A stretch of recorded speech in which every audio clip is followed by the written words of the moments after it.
Dice Tower West, day 2.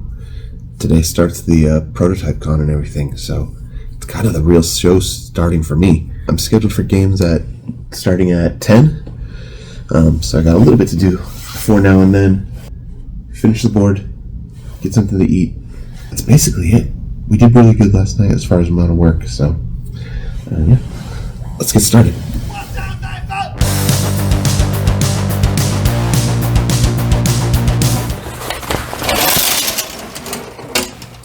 Good morning, Las Vegas. Let's play some games today, huh? How about that? The dome's looking for me again. Don't be shocked at what you see here, sir. Yeah, look away. This is where I got to with the game board last night. Pretty good. I think I got all the major stuff included, except that I forgot to put the turn tracker on. So we're gonna put that up here. On the tips of the mountains will be the turn tracker, and then I gotta glue in where the public machines go down here, and maybe do a little bit more shading on it. My old pen was running out last night, so I didn't get to finish. I'm pretty happy with it. 1, 2, 3, 4, 5, 6. A little more interesting visually, which is tough because it's only black and white.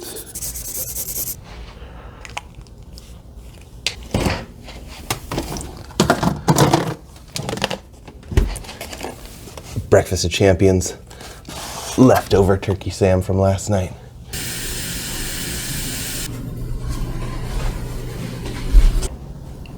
I think we're ready to go. Game stuff for Rock Brokers and Tips and Trips. Stickers, water bottle, pass, room key, sweatshirt. Bring one. All right. Suitably epic song in the elevator. Good morning, DTW. So many things to do. Breakfast and board games, why not? Yesterday, some people that I was playing Lorcana with were talking about this flicky game. It's kind of like a racing game, but you flick your car around. Pretty sweet, actually. So check it out. But what I want is over here.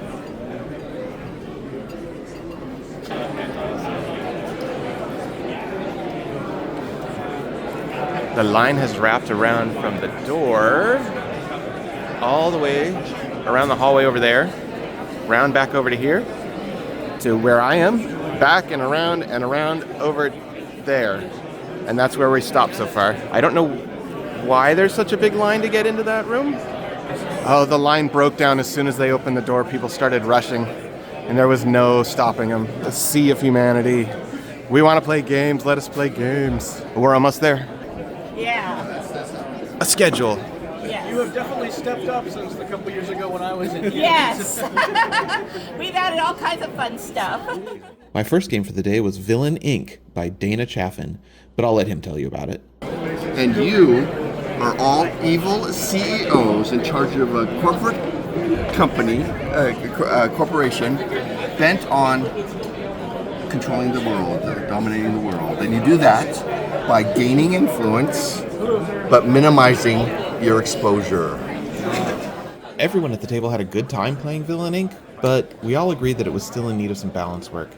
For example, the worker placement mechanic was totally underutilized because it took a full action to place a single worker in a game with a very tight action economy. One player managed to completely ignore a full section of the game and still ended up winning.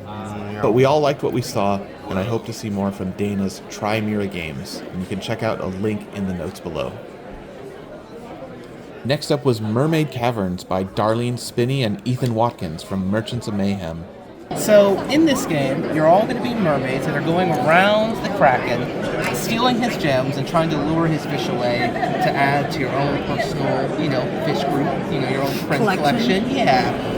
They were testing out a new board with movable pieces that could be, and were, used to devastating effect on your opponent's gem collection efforts. Dang. That's harsh. Is that going to hurt me, really? That drops you down to 2 amethysts in front of you, and that's the low one. In fact, movement was the most important aspect of the game, and the players had a few suggestions to make collecting even more punishing, but hopefully without bringing the game to a halt. The engine building needed to play a larger role, however, as only one player really used it, and it didn't help her win. Merchants of Mayhem has a lot of other games, so give them a click in the notes. And a shout out to Skin in the Board Games on Instagram for making the game just super fun to play. That's at 8 fish. Look at that catch. Holding your breath. Look at Tyler Banks right here. Tyler Banks Mermaid. You can only get. Do what you gotta do in bed. Time to eat. Having a full morning, but now that's enough. My brain is throbbing. Time for food and caffeine. Got my sweet badge. I'm official now. Prototype. After lunch, I played Popcorn Empire by Steve Ahrensberger. In Popcorn Empire, you're a movie producer matching talent from a hand of cards to an in-production film. But only the best combo will score points on each film at the end. This game was a little more in progress than the previous two, and I feel we were able to give some viable feedback to fix issues it was having. For instance, adding general workers to fill out incomplete productions since we ran into issues with missing talent. Another was to eliminate the die roll from the endgame, since everything up to that point had been pretty strategic. Using a die roll to boost a film's success introduced an unnecessary random element to the victory point total. You can check out Steve's other games in the link below. Finally for the day was Corvid Cubes by Jesse Vanderworst. This is a trading game where you play a crow or a crow-like bird. Your main goal is going to be trying to fulfill these contracts. So for example, if you have this contract, you might want to try to get 3 green cubes during the trade phase, so that later you can turn it into even more cubes of varying colors. And surprise, my notes were completely empty for this game. Primarily because you're so wrapped up in the social aspects of trading that there's no time to scribble down notes. You're just too busy trying to make deals to turn one color of cube into another. But also, there wasn't really any feedback to give other than great job. Your appreciation of this game will be based solely on the people you're playing it with. Not one I would personally pick up, but a game I'd happily play if it got pulled out at a game night. Aside from making games, Jesse is also a professional dungeon master, so check out his site in the notes. Time for a little break before the speed pitching event starts. We'll see how it goes. Talk to Eric of Between the Devil and a Deep Blue Sea fame, and he said that they weren't sure exactly how many publishers were going to be there for the pitching, but we'll see. You know, I can talk about tips and trips to anybody, really. Like I said, I've got a little bit of time before the pitching event starts. I'm going to have a little bit of a snack, sit on the bed, chill out a little bit because my brain is full. We'll get an update after the speed pitch. Prototype. Tips and trips set up for 6 players. Sell sheets, rule book, take a sticker. Check out the fun board. And some of the expansion content that's been under development. 3 different expansions, each add cards and different mechanics to the game without muddling it up or making it too complicated for even new players. Wrapping up for the speed pitching event, I think I saw one publishing team, a couple of guys looking around at different things, so not super successful, but you know what? Talked to a lot of good people about their games, and you know, there's also that always enthusiasm when people are talking about their own games, so it was definitely a worthwhile event, even if it didn't turn out exactly like I was hoping or expected, but that's alright. I played one more game for the night, Cat Burglars by Adam McCowd. Cat Burglars, we are a group of cat burglars, literally cats that are burglars.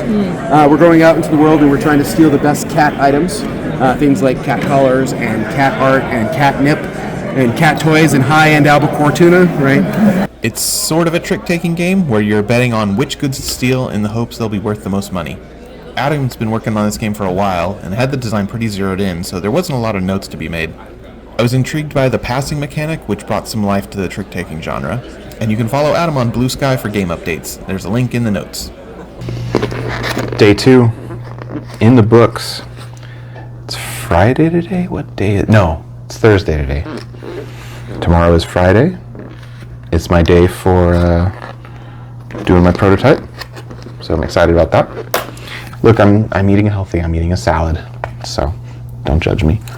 It's a good day, busy day. A lot of games played today. A lot of developer feedback. So that was awesome. A lot of good stuff out there. A lot of games that need some work. They're prototypes. So yeah, of course. What else is left? for tonight. I don't have to make anything for the game, for Rock Brokers. It's all set. So I'm just going to eat the salad and probably go to bed, which is super lame being in Vegas. Be like, oh, I'm tired. But, you know, I'm not here to go gallivanting and go to clubs. I'm here to play board games. Have a good night, everybody. We will see you tomorrow for Friday. Big day. Excited about it. It's going to be awesome. Bye.